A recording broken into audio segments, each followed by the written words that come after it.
Bonjour à tous, bienvenue dans ce nouvel épisode du club. Aujourd'hui, on va parler d'un petit sujet qui fait un peu la suite de l'épisode 39 qui était qu'est-ce qu'on fait comme marketing quand on est tout seul. En fait, on va revenir un petit peu sur ce principe, mais avec un focus SEO, référencement naturel. Et comment faire quand on est solo, tout seul, on gère son site et qu'on a plein d'autres missions, qu'on n'est pas forcément un boss du référencement. Voilà, je vais vous montrer quelles actions on peut faire pour vous faciliter la vie. Je le vois assez souvent, les équipes marketing, les gérants misent beaucoup sur des stratégies plus orientées sur les réseaux sociaux ou les salons, en pensant que c'est plus simple à faire, que c'est plus applicable et peut-être plus efficace. Et c'est très bien, ça fonctionne. Mais en fait, ils oublient souvent un canal qui est hyper puissant et qui, lui, va fonctionner sur le long terme, c'est le SEO. Et en fait, le problème avec cette logique de se dire on travaille vraiment que les réseaux sociaux parce que ça va plus vite, c'est que finalement, le SEO, c'est un des rares canaux qui travaillent pour vous, même quand vous dormez. C'est-à-dire que vraiment plus dans le long terme que des posts sur les réseaux sociaux. Une fiche produit bien optimisée, un article qui est positionné sur Google, une fiche Google qui est mise à jour. En fait, tout ça, ça travaille vraiment au long cours. Vous le faites une fois et vous n'avez pas besoin d'être tous les jours là pour travailler là-dessus. Donc ça génère du trafic sans que vous ayez à payer une publicité, sans que vous ayez besoin de poster 3 fois par jour sur Instagram. Et c'est en ça que c'est hyper intéressant. Donc dans cet épisode, je ne vais pas vous faire une liste de 50 choses à faire pour votre site internet. C'est pas possible, ça serait imbuvable. Mais je vais vous donner 3 actions SEO qui ont le plus d'impact dans le moins de temps possible. C'est celle que je ferais en premier si je récupérais un site dès demain. Allez, c'est parti, on y va. La première action, c'est d'optimiser vos pages qui existent déjà. C'est celle que la plupart des gens oublient complètement. En fait, avant de créer du contenu, optimisez ce qui existe. Pourquoi? Parce que vous avez probablement des pages sur votre site qui sont déjà indexées sur Google. Vous avez probablement des pages qui reçoivent déjà des visites, mais qui ne convertissent pas. Donc c'est peut-être des pages qui sont mal titrées, qui n'ont pas de description, qui ont un texte trop court. Donc en fait, ça va être hyper intéressant d'avoir ces quick wins et de les travailler. Donc concrètement, qu'est-ce que j'entends par optimiser une page existante? Il y a 3 choses que vous pouvez faire. Premièrement, la balise titre, donc le méta-titre, c'est le lien bleu que vous voyez dans les résultats des pages Google. Donc ça doit contenir le mot-clé principal de la page, le plus à gauche possible, et il doit donner envie de cliquer. Pour une marque de produits équestres, par exemple, en fait, au lieu de dire casque équitation slash ma boutique, vous pourriez écrire casque d'équitation femme léger slash livraison rapide. Et en fait, vous voyez que tout de suite, c'est que la deuxième version, elle répond à une intention qui est beaucoup plus précise. Et en plus, elle va venir appuyer sur un argument de vente qui est la livraison rapide. Le deuxième élément à travailler, c'est la métadescription. Donc la métadescription, c'est le petit texte gris qui apparaît juste en dessous des liens bleus dans les résultats de recherche. Google ne s'en sert pas à proprement parler pour le classement, mais les internautes, eux, ils vont lire en fait ce petit texte et ça doit donner envie, ça va résumer ce qu'on va trouver sur la page. Une métadescription bien rédigée, ça augmente le taux de clic mécaniquement. Donc l'idée, c'est pas de faire un roman, de manière vous êtes limité en caractères, hein, c'est 160 caractères maximum, et c'est donc en gros une ou deux phrases, une promesse claire, un appel à l'action. Je rajoute aussi que par rapport au GEO, donc le référencement sur les moteurs IA comme ChatGPT, Perplexity, en fait, eux, ils vont se servir de cette petite métadescription pour comprendre de quoi parle la page et pour potentiellement aller la voir et récupérer du contenu et vous citer. Troisièmement, donc c'est le contenu de la page en lui-même. Est-ce qu'il y a quand même au moins 200, 300 mots, par exemple, sur vos pages catégories, vos pages produits? Le nombre de mots n'est plus tellement important aujourd'hui en SEO, mais quand même, si vous avez une page catégorie qui n'a pas de texte ou vous avez une fiche produit qui a très très peu de texte avec que 2-3 bullet points, ça va pas le faire. Donc, est-ce que le mot-clé principal de votre page, il apparaît naturellement dans le texte, il est dans le métatitre, il est dans le H1, il est dans la description du produit. C'est important d'avoir tout ça en tête. Pour une marque de produits équestres, vous pouvez commencer par vos 5 meilleures ventes. Regardez un petit peu les produits que vous vendez le mieux, juste ces 5 pages, et regardez le métatitre, la métadescription, le texte enrichi. Voilà, tout ça, c'est faisable en une demi-journée. Et peut-être que vous savez pas comment trouver les mots-clés, comment regarder un petit peu tout ça.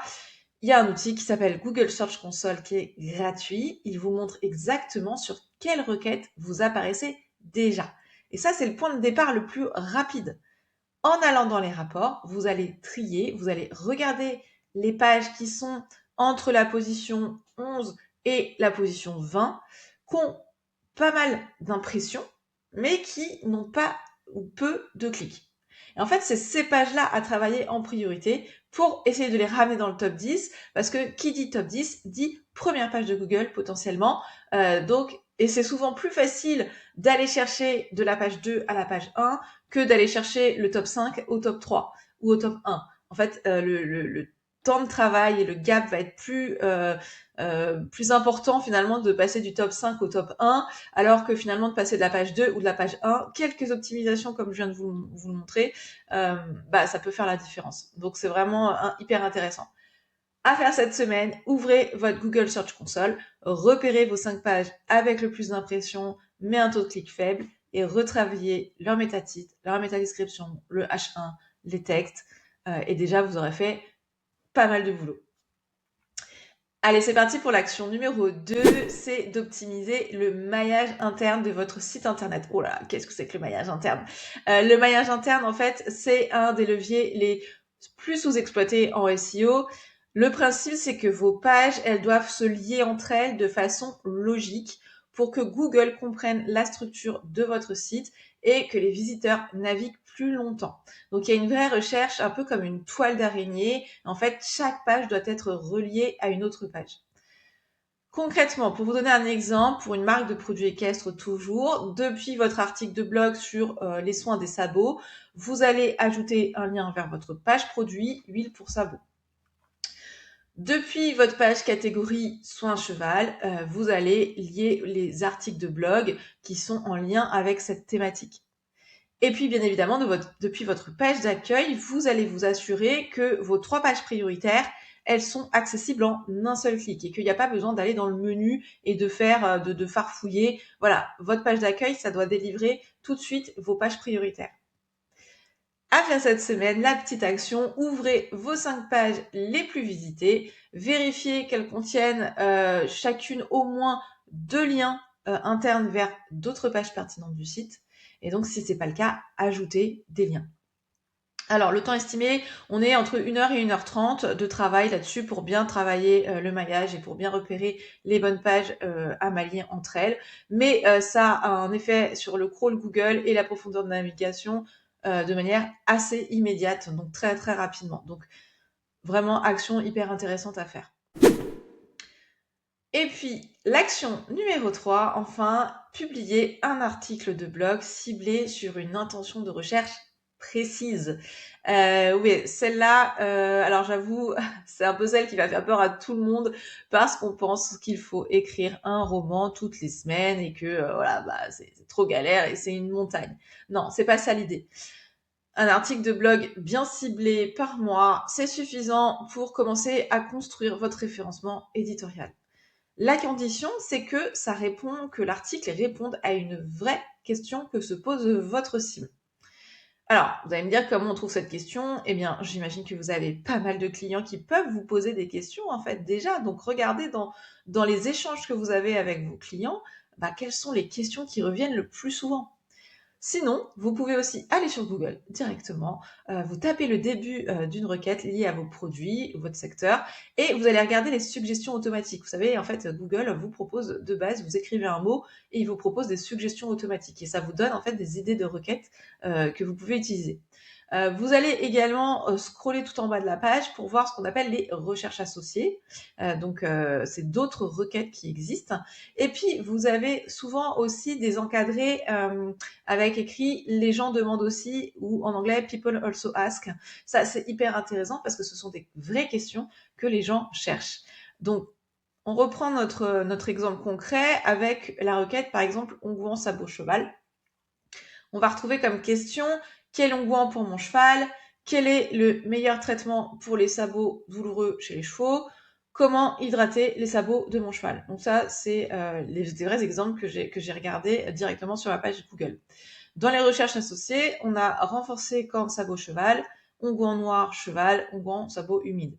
D'ailleurs, vous allez voir que finalement, onguent sabot humide, onguent noir cheval, on n'est plus sur des requêtes qui pourraient être attribuées à des fiches produits, parce qu'on a probablement plutôt une intention commerciale. Par contre, renforcer cornes sabot cheval, ou quel est le meilleur traitement pour les sabots douloureux chez les chevaux, là, on est typiquement sur une requête qui est plutôt informationnelle, et on va pouvoir écrire un article de blog sur le sujet. Donc si vous vendez des onguents pour chevaux, vous allez écrire un article qui répond précisément à une de ces questions, et ça va vous positionner vraiment comme une référence, comme quelqu'un qui maîtrise son sujet, qui sait répondre à cette question, et ça va pousser aussi vos produits naturellement, parce que vous allez parler bien évidemment de vos produits dans le texte de votre article de blog. Donc ça va pousser vos produits naturellement. La structure d'un bon article SEO en mode minimaliste pour vous la faire un peu en résumé et avec les principales choses à savoir. Il faut que dans le titre H1, il y ait votre mot-clé. Donc dans le titre principal de la page, il y ait le mot-clé. Évidemment, il faut qu'il soit aussi dans le métatitre. On l'a vu avec l'action numéro 1, il faut que votre requête soit dans le métatitre. Faites une introduction qui reformule le problème et qui va donner la réponse tout de suite. Alors oui, c'est contre-intuitif parce qu'on se dit bah ouais mais bon ok, s'il lit la réponse tout de suite, il n'a pas besoin de lire tout l'article. Oui, c'est vrai, effectivement, peut-être que la personne va regarder l'introduction, elle va voir le résumé, elle va voir la réponse, elle va se dire ok, j'ai ma réponse, elle va repartir. C'est le jeu. Mais c'est hyper important en référencement parce que les premiers caractères comptent beaucoup, et je dirais que c'est d'autant plus important aujourd'hui puisque c'est important pour les LLM, donc ChatGPT, Perplexity, etc., puisqu'ils vont aller chercher l'introduction et ils vont regarder s'il y a tout de suite la réponse et donc si c'est digne d'être cité ou récupéré. Donc l'intro reformule le problème et donne la réponse tout de suite. Donc c'est un système de pyramide inversée. Vous allez ensuite mettre un sommaire. C'est important quand votre article est un petit peu long de mettre un sommaire avec des liens cliquables. Et vous allez faire 2 à 3 parties avec des sous-titres H2. Donc voilà, H1 en premier titre principal et ensuite des H2. Vous pouvez également mettre des H3 qui vont être des sous-titres. Vous allez mettre une conclusion avec un appel à l'action vers votre boutique, vers votre page service, voilà, vers un lead magnet. Après ça, c'est à vous de voir. Vous allez également mettre une FAQ avec des questions que vos clients vous posent. Donc ça, c'est hyper intéressant en fin d'article de mettre une petite section FAQ et de venir répondre à quelques questions hyper précises en 2-3 lignes. Voilà en gros la structure d'un article. C'est 2 à 3 heures de travail. Vous faites ça une fois par mois. Et chaque article reste en ligne et donc il continue d'être indexé, il continue à générer du trafic et donc à pousser votre site internet dans les résultats de recherche. Donc hyper pertinent. Et en plus, je rajouterais que c'est tout bénef parce que de un article de blog, vous pouvez en tirer 3 à 5 posts peut-être pour vos réseaux sociaux. Donc ça fait partie aussi de votre planning édito, de votre contenu, et vous pouvez bien évidemment vous servir de vos articles de blog pour faire vos contenus sur les réseaux sociaux. Donc ça reste intéressant par rapport à ça. Donc, à faire cette semaine, identifiez une question que vos clients vous posent souvent, planifiez votre premier article, mettez-le dans l'agenda et écrivez-le.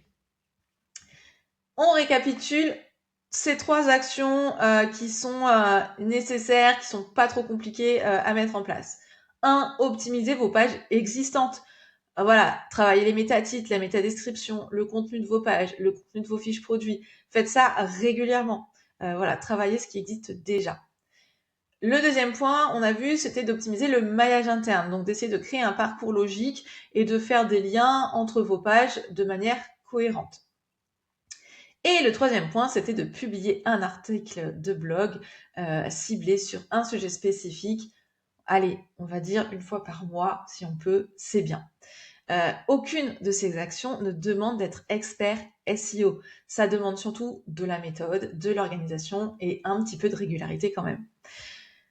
Voilà, j'espère que ça vous a plu, que c'était concret pour vous, que vous allez pouvoir travailler ça. Si vous voulez aller plus loin et recevoir chaque semaine des conseils comme celui-ci, donc des conseils SEO, des conseils marketing directement applicables à votre business, eh bien, rejoignez le Clubhouse. C'est ma newsletter hebdomadaire qui part tous les lundis. Le lien est dans la description de cet épisode.